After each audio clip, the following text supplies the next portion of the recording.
Welcome back to the Social Seller Podcast with Conor Paulsen, where we interview the world's highest quality communicators, professionals, business owners, creatives, and everything in between. It doesn't matter what industry you're in. If you're a high quality communicator, there's a good chance you're living a lot happier life, but you're also bringing those opportunities into your life almost like a magnet. My guarantee is that on this show, we only interview people that I, one, look up to, and two, that I know are going to continue to kill the game for years to come, and I want to make sure they're on your radar. But what I've learned is by asking the best questions, we get the best responses, and that's what the highest quality communicators, our social sellers, are all about. Let's hop inside to the Social Seller Podcast. Welcome back to another episode of the Social Seller Podcast. We are in a new environment. This is part of the apartment, and we're trying out an O-ring light, but we have a special guest, the Charles Rezac. Charles Rezac, we have to hop in. Now, you're not only a good buddy, we've been meaning to do an interview, and you'll be leaving and you're about to start in less than 30 days, the full-blown digital nomad lifestyle, right? And you've created that freedom in your life, coming from a corporate background, right? Coming from a military background, growing up in a small town in Georgia, not necessarily having things handed to you, working your ass off. I know, and we've had those conversations, but you are a disciplined mofo. We have some juicy conversations to hop into on ways that we've taught ourselves discipline and ways that discipline has taught us things, maybe out of our power or control. We have some, I know you and me really vibe on some of the Web 3.0 investments and just excitement around kind of the future and innovation. And I'd love to learn more about you living full-time in Bali and hopping country to country, because I did the exact same lifestyle for some time, and I'd love to give you some of my advice. Charles Rezac, calling in from some mansion in Atlanta, I believe. It's good to have you here, brother. What brought you on the Social Seller today? Yeah, man. So, been a good friend of you for, almost 2.5, 3 years. My brief stint in San Diego, I think we met the last 3 weeks. I was in San Diego, and I've learned so much from you, just watching you grow, watching the brand grow, watching Uptown grow. We've been through a lot together, through ex-girlfriends and through, different business endeavors. I remember us talking about, you just getting back from traveling and doing the digital nomad lifestyle. And that's the one thing I always admired about you, was the courage just to, leave what people consider like the normal lifestyle of waking up and, checking into a 9 to 5 and just pursuing your ultimate dream, which was to create your own income streams through doing things you love. And for you, that's been marketing. And I'm excited to be here. You've been crushing it. And now it's my turn, man. Now it's my turn to, cut the ties and let loose. And what better time to travel than during COVID 2022, All you got to do is get into the country, right? And you're not looking to get out quick. So it should be good. No. And every few weeks, things change, borders open, borders close. There's certain countries that are closing their borders right now in the Southern Caribbean because there's pirates and they're so close to Venezuela. So it's just crazy how the world's working right now. It's just an exciting time to be alive, right? Don't get caught up in something you and me both know. Don't get caught up in news and media and what things are being fed to us, right? We're being aware of what things are feeding us, and it's the things we're watching, anything we're consuming. It's the music. Are we listening to music that's sad and maybe down? Nothing wrong with it. I get it, and I know there's times in life, and I absolutely need it. I have playlists for it. But if that's primarily what we're doing, have you ever caught in your own life, Charles? I know this is off topic, or we'll hop in, but have you ever noticed that music can definitely control your emotions? But have you ever been aware enough to be like, whoa, if I do podcasts, maybe I feel like I'm maybe more focused in the day versus if I put music in between noon and 3 for myself personally, I know that my productivity goes down. 100%, man. I used to go to bed to Drake and I'd wake up really sad, so no more Drake for me at nighttime. I actually try to go to bed to a group called Killigrew. It's just it's no words. It's just nice melodic sounds. Almost sounds like a slow house. And I'll try to disconnect technology, an hour before bed and just do my daily gratitude. The top 5 things I'm grateful for. I'll do some free reading. I'm actually reading Greenlights by Matthew McConaughey for the 3rd time this year. Awesome book. If you haven't checked it out. All right, we'll put that in the description, the link. Yeah, super great book. But answering your question in the morning, so I joined a group called Apex. It's a social circle. If you go to college and you've joined a fraternity, it's kind of what Apex is. It's a group of people that have a passion for personal growth, personal development, and networking. And part of the fundamentals of Apex was to cut off technology in the morning. So what I've been doing is removing all these news things, all these negative feeds from my Facebook and social media. And the first hour I get up, I try to cut the tech. I focus on just me. It's my time, whether that's, stretching, doing yoga.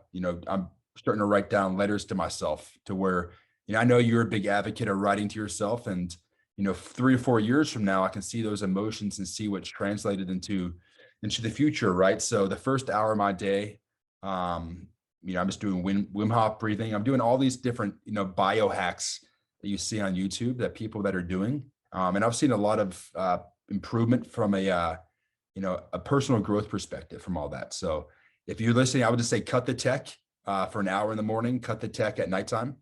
And I think you're going to be in a lot better place, because there's so much crazy shit going on right now to where last thing you want to do is wake up and just hear more craziness, Right. And that's not allowing us to be in control of our day. I have a friend named Isaac Lara, and he's a copywriter in LA. And something that he learned through some of the coaching he did was the difference between owning your day and the day owning you. And first off, when I just say that, I know when I didn't even know like what that meant yet, but somehow like that made me feel some way. When someone said that to me for the first time, I was like, all right, shit, there's something in there, right? And what we talk about, or what Isaac, mentioned, it was when we own our day, we have a plan for what our ideal morning looks like. And that to me looks like, an alarm clock and getting up at that time, in whatever XYZ is, right? Whatever works for you, but doing that and getting those things in for you and having just that personal space. I like what you said, because I do realize that I like to just have my own headspace.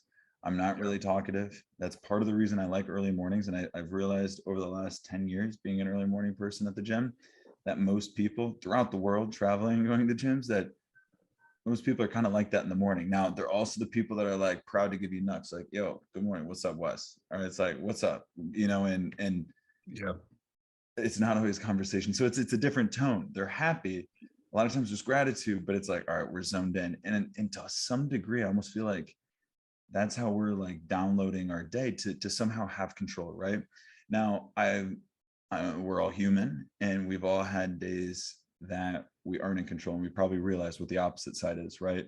That could be setting an alarm and not waking up on time, or setting 5 alarms and waiting to the last minute. And we all have those days. Maybe you're lacking sleep, then you deserve it. Otherwise, it's like you and me are like, we coach ourselves. It's like, God damn it. Like, I'll tell myself CP. It's always CP in third person. Like, dude, come on, you gotta get to bed earlier. Like, what are you not doing? Because I've been a little sloppy with waking up early, and I don't want to make excuses, but damn it, it is dark early as hell after this. It gets dark super early. Yeah, I think the biggest thing you said is you got to hold yourself accountable, but you can't beat yourself down. If you wake up, say, an hour or two late, evaluate what you can do, but don't beat yourself up. Not every day is going to be a win. Not every if you ever play you play baseball, right? Baseball is big for me. Yeah. Yeah. So, not every time you hit, you're going to hit a home run. Singles and doubles win games. Just get on base. Just get on base. You're not going to hit it out the park every time. So every day is not going to be the best day. You're going to have bad workouts. You're going to have bad sales calls. You're going to have bad things happen in life. You may get in a car accident, God forbid, or something, right? But you can't let that distract you from the ultimate purpose, which is just trying to get 1% better every day. As corny as it sounds, you can't sweat it, man. You can't sweat it. I love that. You should go buy that domain. Can't sweat it. PIPlifestyle.com. Or if you go Web3, it could be PAP, right? Put it in play lifestyle. Like just to me, that's like, that speaks on action. Like it's, I probably overuse it and get it annoying when people talk. Like I like the term, like taking action. That's what speaks to me now. Every few years, the verbiage changes. Like a coach will say something, I'm like, or a speaker will say something, like, "Oh, I like that," and I'll gravitate towards it. But a lot of it is just regurgitated. But you want to share the love, because when you start to experience this life, you were touching a new level of freedom. When you and me met, you were still in the military, I'm pretty sure. Yeah, I just got out. I was about to graduate college, actually, as a 32-year-old, which was very intimidating for me. I left a very comfortable career in the military, and a lot of people were calling me crazy for leaving that scenario.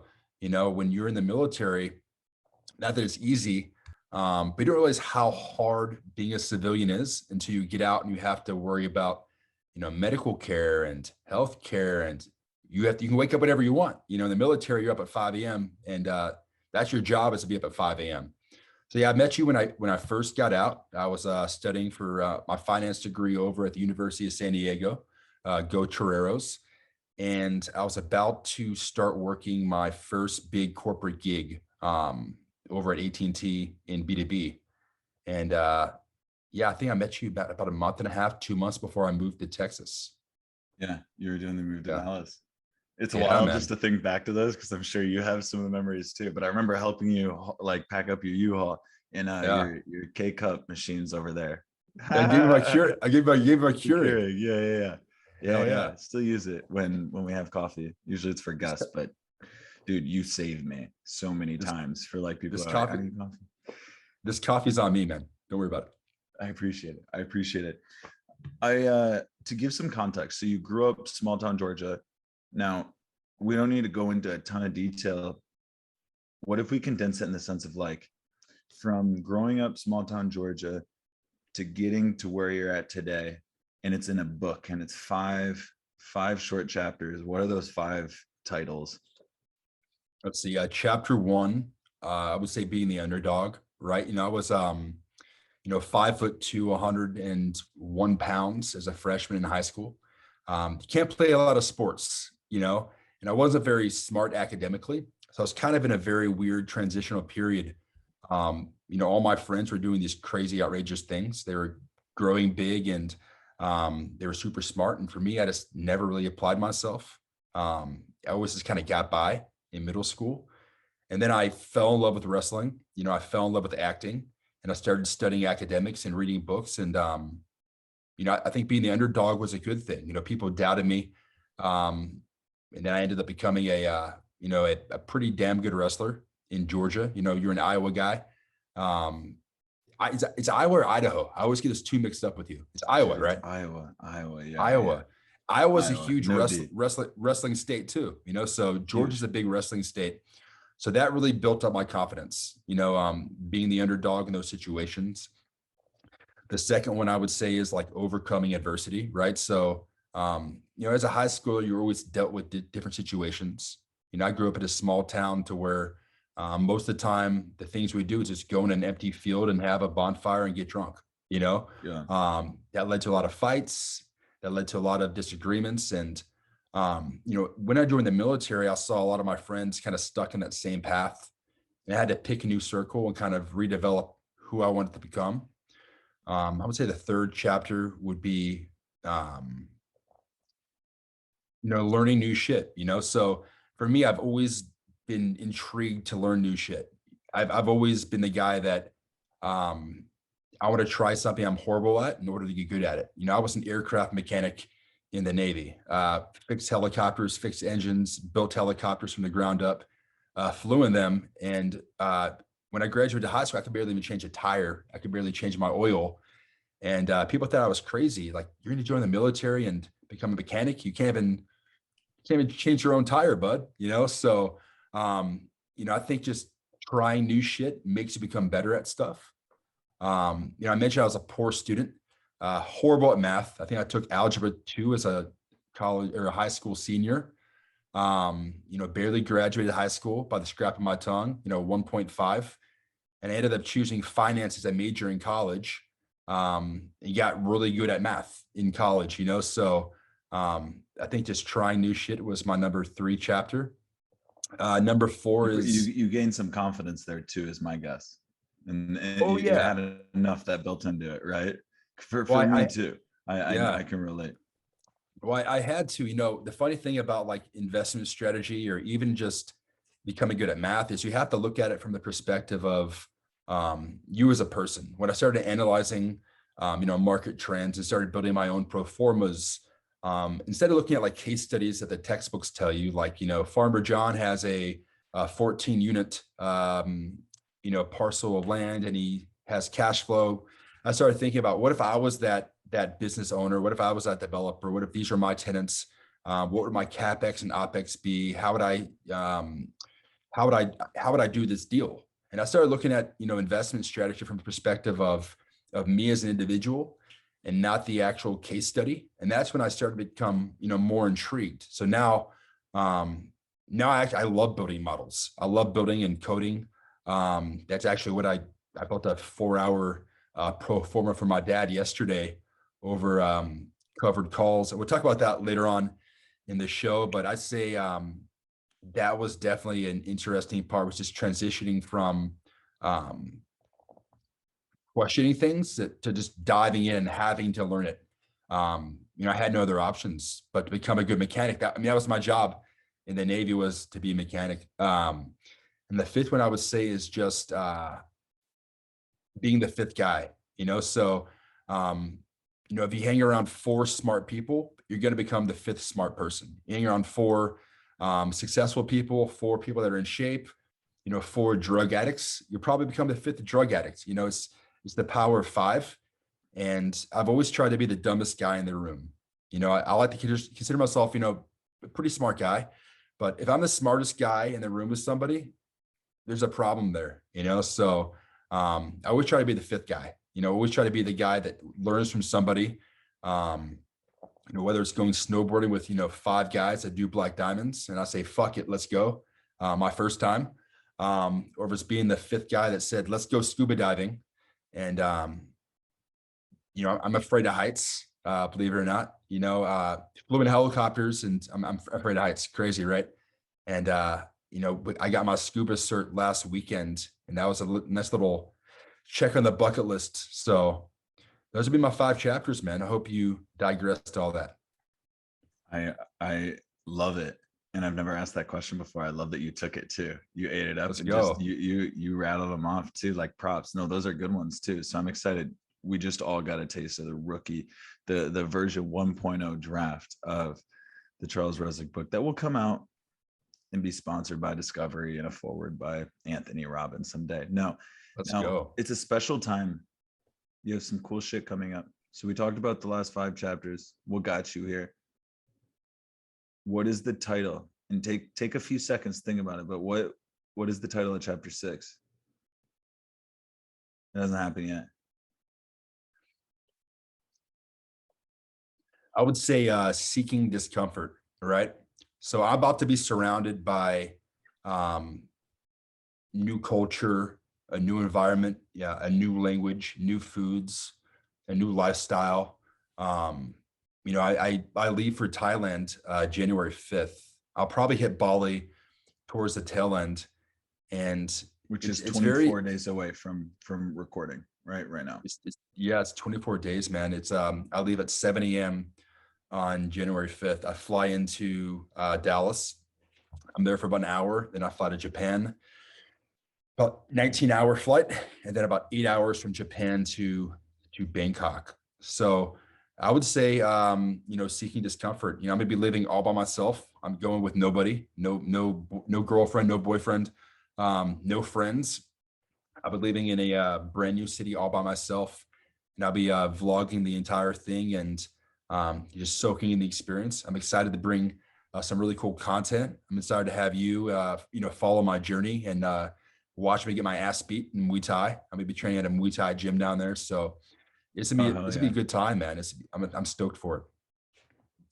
That's so exciting, man. That was too intimidating for me when I lived in Southeast Asia. Like getting into the Muay Thai. Now I want to do it. It's kind of like those things like CrossFit for me. Like I love working out. I love lifting. I haven't done that yet because I'm like I know I can, but I'm like, do I want that intensity yet? And I catch myself not going to those things. So I definitely want to break through. And yeah, I love that you say that. And dude, there's not many people that get to a point that have a revelation of some sort in your early 30s that you have enough freedom and confidence that you want to go travel. Now, past like the surface level reasoning to go do it, and I would consider that when people would ask me like, well, why are you doing it? Well, it's a lot cheaper, right? And those are some logical reasons. Oh yeah. Like it's a lot more cost effective. Like, oh, maybe you don't have to deal with income taxes. There's some benefits, but like, what is it for you? What are you trying to find in yourself? So I have like 3 core values that I try to live by. And I think everybody, not intentionally lives by those core values. And for me, it's health, wealth, and personal growth, right? So when I say health, it's not just like eating right and training. For me, it's more on the EQ level, the emotional intelligence level. And, as a, prior digital nomad and, probably a future one, there's no better way to find out who you are than being in an area you're not familiar with. We get so spoiled living in America and having everything accessible to us, whether it's, transportation or food or lodging. And when you start going to these other countries, you start seeing that they're happy without all that. They call Thailand the land of smiles. And I think the average income there for someone's like $300 a month.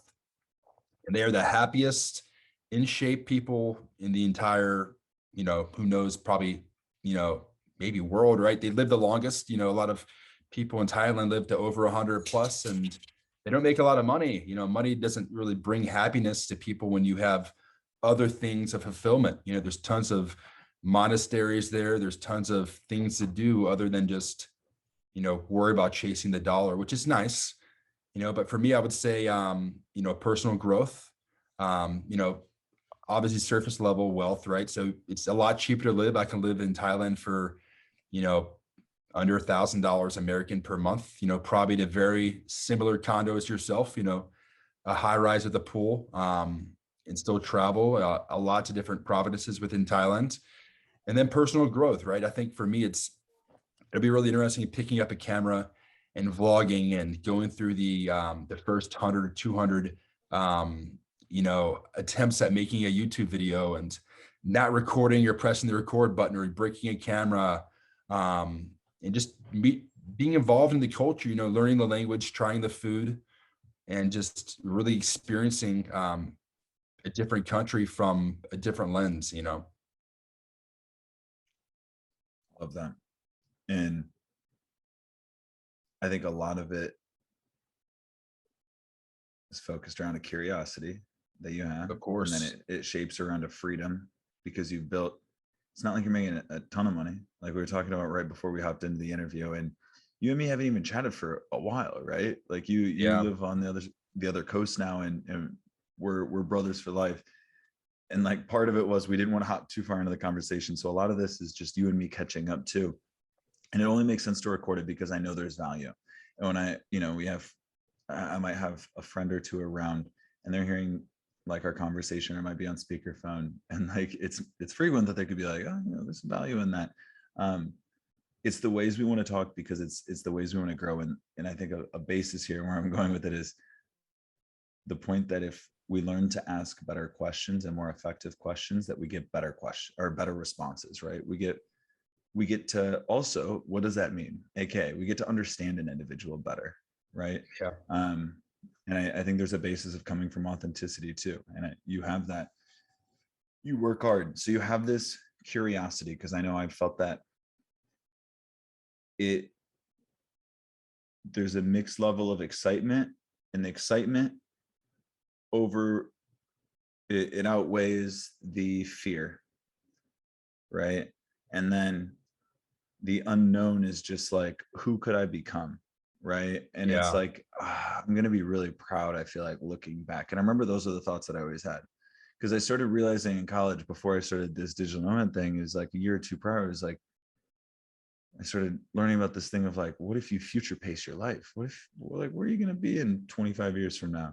Shit, how old will I be? Oh, I don't know, early 50s. What year will it be? 2046? Like, you're like actually breaking down the numbers. Now, are those the right numbers? I don't have my goals in front of me. I don't think so, but making them real is a wake up, and I think it's what also activates these things. So I love that you talk about some of the subtle things that you've mentioned here, Charles. You've joined groups and you've put yourself in places that have made you uncomfortable, right? Getting a job at AT&T, I don't care who anyone is, if that's your first gig out of college, like that's definitely somewhat intimidating. That's a big company. That's Fortune 500, baby. Now, and then going into B2B. I don't know if you had a sales or traditional sales background going into it, but I know for any human, we always feel some degree of like, I don't know if I deserve it. Maybe they made a mistake. What if I don't pick it up as quick? Like, even though those can be subtle thoughts, and you could be the most confident person in the world, like that's human, right? Yeah.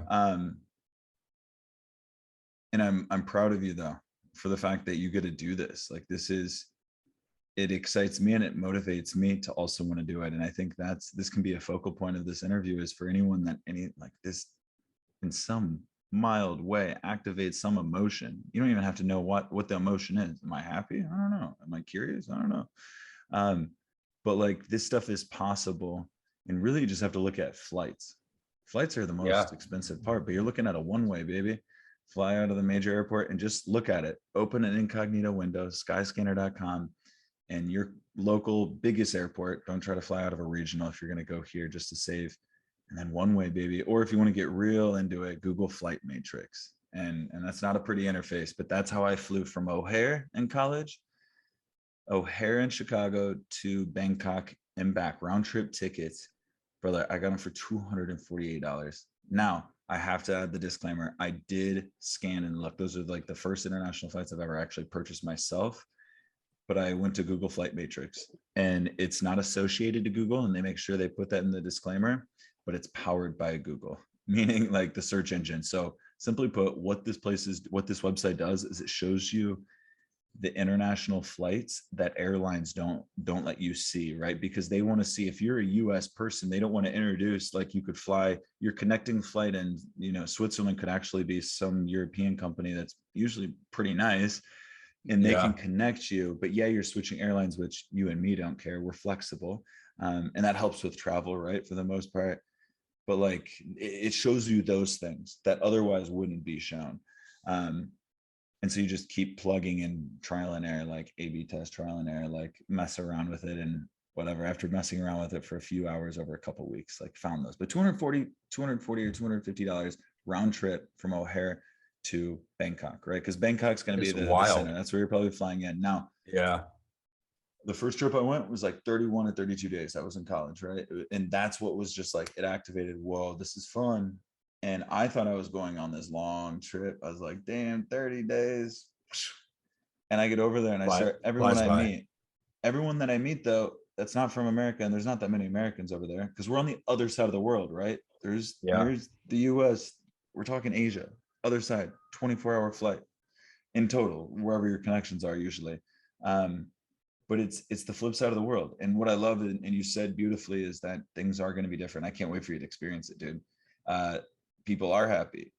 People are very happy with little things, and traffic's different, and the way people interact is different. Slightly. It's beautiful, right? It's just, it flips your context, because when we realize in life that if we grew up this way, our environments create our values, right? The people around us. And if, what is it? The numbers like 70 or 80% of our intrinsic values are formed before the age of 7. Like, think about that. That's wild, right? Yeah. It's just, that's how important energetic like presence are, but we just become it. Like you said, the average of the 5. You're going to experience something cool, man. And you learn a lot in it. And what I love is you're, in other words, saying, I want to go after this into the unknown, right? The unknown. I'm taking a step into, I don't even know if there's another step. It's dark or it's foggy. It's like, I don't know, but it just kind of feels right.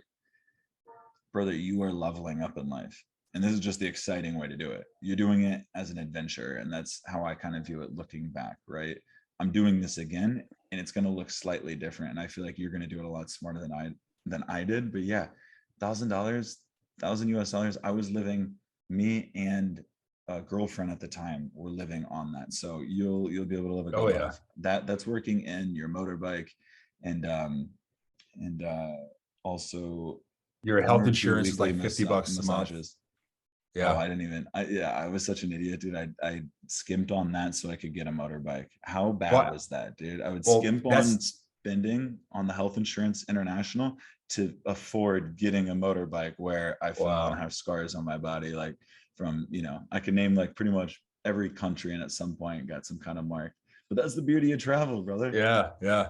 Well, now you actually have to have like this COVID $50,000 coverage health insurance to go to these countries, so in order for me to get the it's called the Thai pass, you had to have a passport, you had to have proof of vaccination, otherwise you get a quarantine for 14 days. You have to have the health insurance coverage, and then you have to fill out like a disclaimer that you'll only be there for 60 days. But you know how it is, man. You get border hop, you stay there 59 days, and then you hop over to Singapore for a day or two, or Vietnam, you come back and another 60 days, it's extended. Or you can go to the Thai embassy and pay like 500 baht. I think it's 34 to 1 right now, USD to baht. You can stay for another 30 days. But what's funny, you were talking about flights. One thing I recommend everybody doing, and you've probably done this yourself, if you have financial, I wouldn't say integrity, but if you're financially responsible, I'd recommend getting because in that environment, this would be considered somewhat, like woo-hoo, right? Or whatever the woo-woo? Woo-woo. Yeah, woo-woo. I'm like naming a cocktail at a bar right now. Yeah, exactly. And I say that simply because this is so true, and it's here, and the information